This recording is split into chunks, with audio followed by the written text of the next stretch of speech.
Hello, this is Catherine Marie, and we are going to talk about in episode 4 today about grief. Because let's face it, in long COVID, we have a lot of it. So the main thing I wanted to say is that grief, I don't like how people say that there are stages of grief. I feel like it's more like facets of grief, because grief is kind of a journey, a messy ball of feels. And all of the stages, in quote, of grief are just all different feelings that can occur at the same time, multiple times, all mixed up. However grief chooses to present itself, that's how you feel it. That's how you experience it. The thing that is interesting about long COVID is there are two types of grief that are unique to long COVID and other things, but specifically long COVID. The first is anticipatory grief.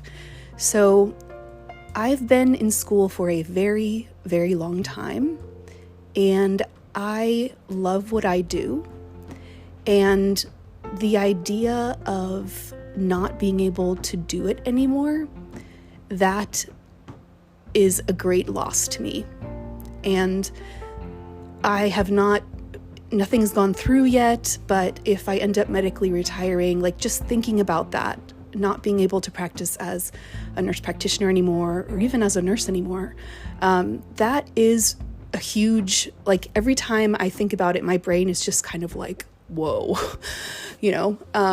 so that is anticipatory grief. I'm anticipating, okay, I think this is going to happen, and I'm grieving the loss of that part of my career. And I'm sure that if you have long COVID, you have had a tremendous amount of anticipatory grief as well, because you're seeing all of the things that in the future that you thought would be there that you think may not be, because you have long COVID and you've watched how it has already affected your life. So the other type of grief, this is actually my favorite type of grief, and I think it's really, really, really important with long COVID especially, is disenfranchised grief. Now, when I was in social work school, they were talking about the two examples were the loss of a pet or the loss of a partner. Because like with a pet, for example, or a partner, there are ways that people feel like their grief is not validated by society. Another example would be if somebody lost a loved one through, like from suicide or from substance use. Also miscarriages, another huge disenfranchised grief topic.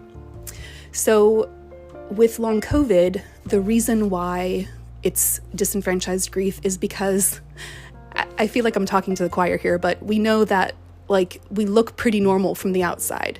Even right now, my brain is functioning okay, so I'm like doing an okay job of word finding, and I sound pretty good, but I, of course, will not record some sort of episode when I can't find any words and I can't think straight. I mean, obviously, I'm not going to leave a message of like that for you guys to listen to. That would be very brutal of me.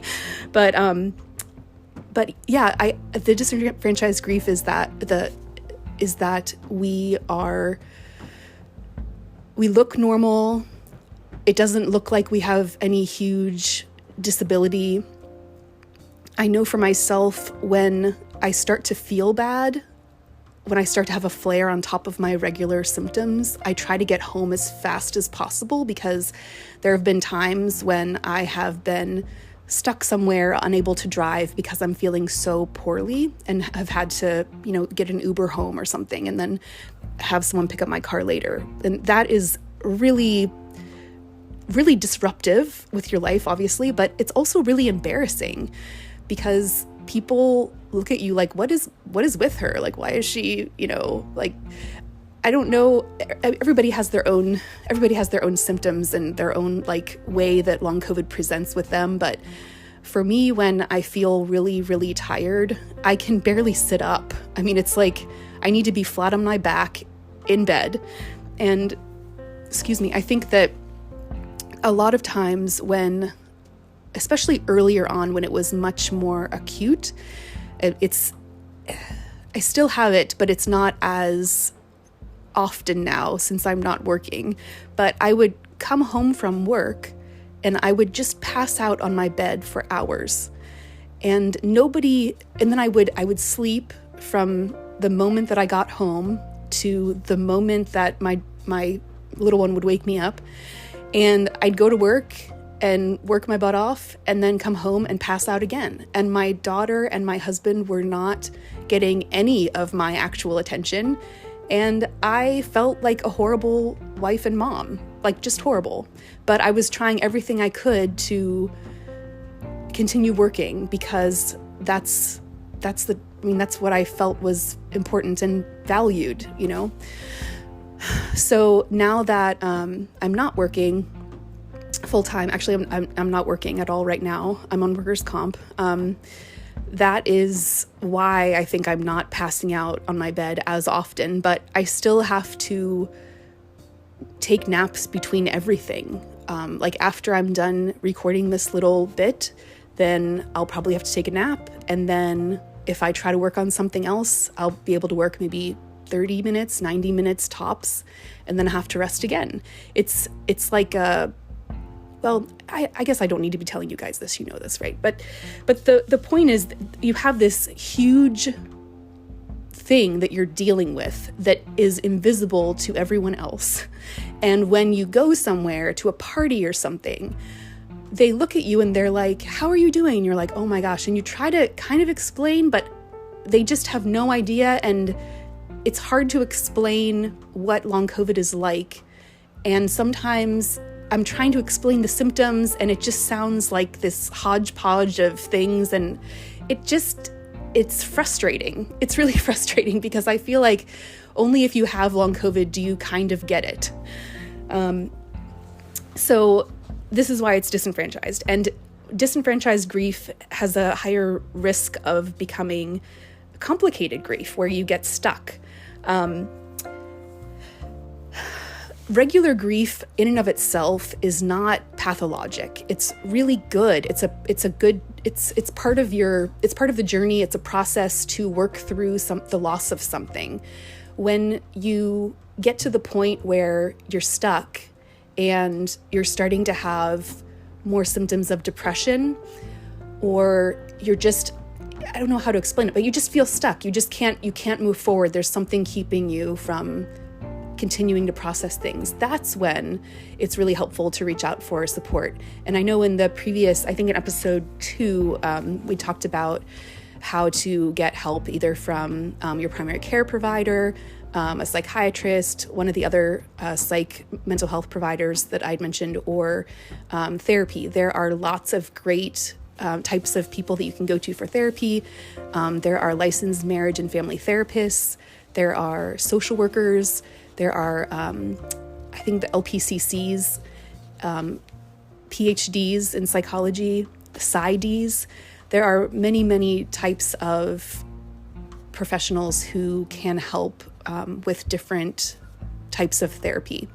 And like I said before, if you go on Psychology Today, you can search, I think you can even search by health insurance, and you can try to find somebody to help pull you out if you get stuck in your grief.